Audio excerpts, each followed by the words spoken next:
Morning team, Gavin here, and today's little video is about motivation. Okay, I hear it time and time again, and it's probably the biggest thing that people struggle with is how do I stay motivated? How do I get motivated? Well, it's a bit of a hard question, and there's kind of no real magic answer to it. To be honest, guys, you either create motivation or you just don't. You got to create it from within yourself. So motivation simply means a reason or reasons for acting in a particular way. That is it. A reason for doing something. So when you guys join the Growing Younger program or you start a diet or start a training program, what's the reason? I've spoken about this a couple of times before about having a really strong why. You must have a reason why you're doing it. And most people are motivated to do something to get away from pain or to move towards pleasure. All right? To move away from pain or towards pleasure. Now, the spectrum will kind of move along its continuum.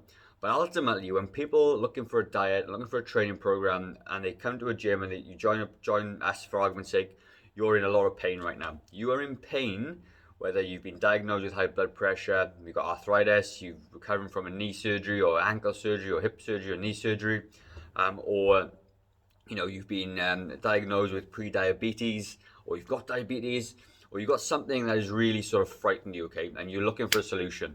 And what you got to understand is that you and our clients and you guys are over the age of 40. So you've spent over 40 years doing the same thing over and over. And all of a sudden now you find yourself in a situation where what you're doing is not working for you. It is not healthy for you. And you've got to make a change. So my role and Alex's role and Natalie's role, we're here to guide you through the process. We have a process laid out for you, a nutritional strategy, accountability with us. We got Alex for injury prevention and all that sort of stuff, right? But ultimately, you've got to start changing the way you're behaving. You can't keep doing the same things over and over. But first of all, before we get into anything else, you must have a reason. If your reason is just to lose a couple of kilos for a holiday, or just to fit into a dress or a pair of pants, it's probably not strong enough for you to get going in the tough days, all right? Now, I want to just talk quickly about psychology of action taking, all right? Now, it's 4 levels, okay? It's called the tier model.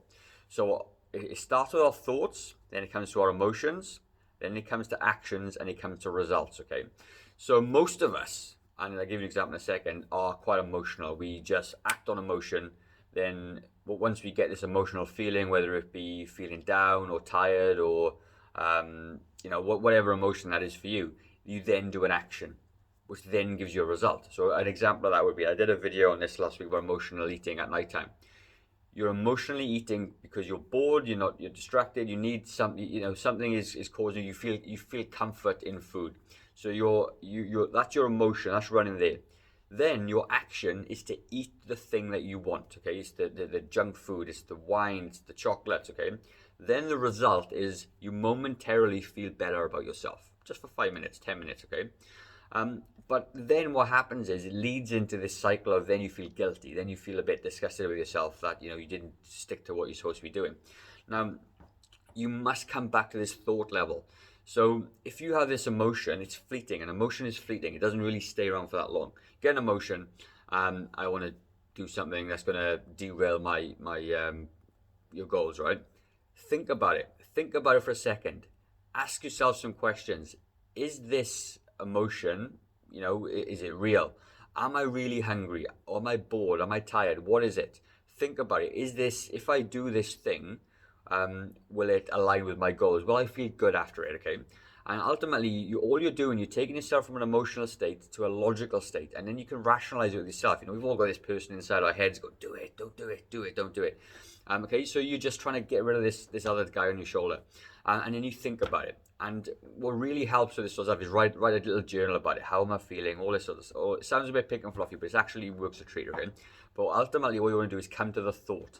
Think about what is your driving factor in the first place to do the thing that you're supposed to be doing. Think about it. And then once you logically think about it, you probably come to a conclusion, actually, I'm not that hungry, I'm just a bit bored.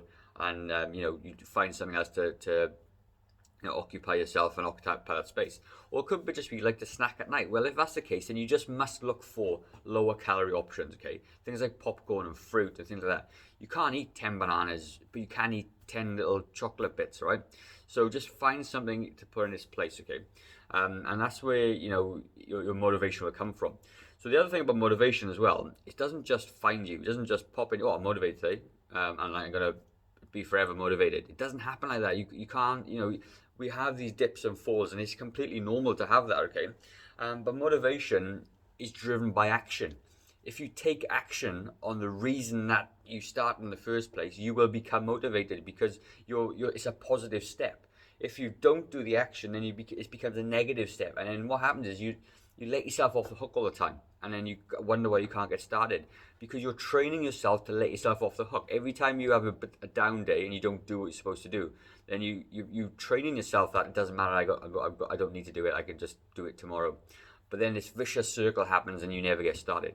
So action is the key to motivation. You must do something.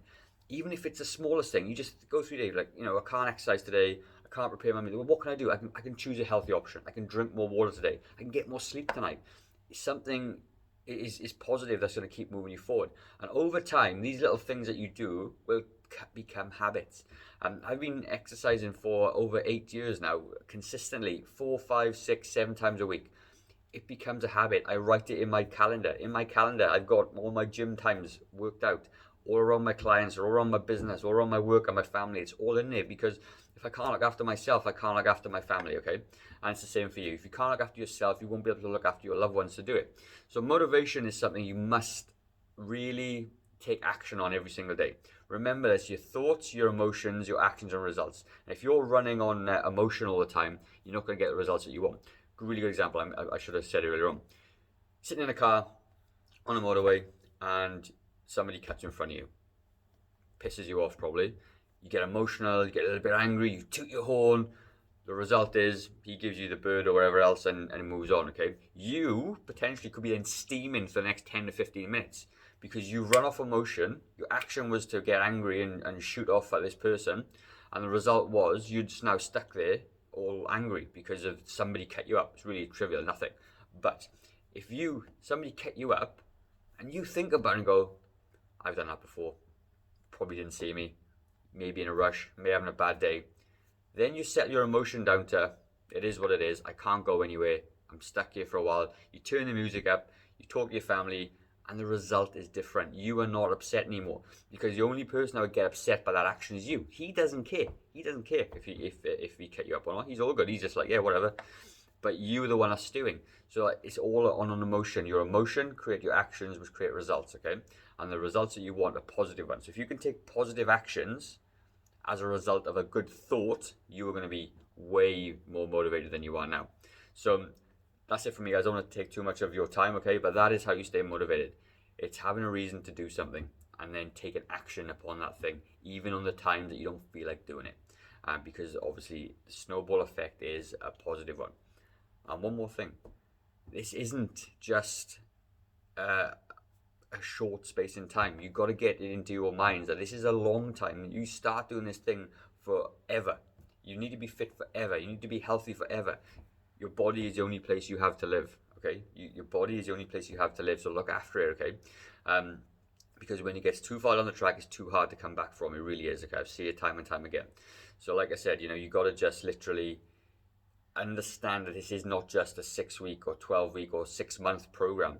Way after you leave us at the Growing Younger program, you still must continue exercising. You still must continue eating healthy. You have to do those things forever. It is not just a 12-week thing, all right? So just understand that. Once you get your head on that, it kind of becomes a bit more digestible. Have a really good day, guys. Take care, and I'll see you later. Bye-bye.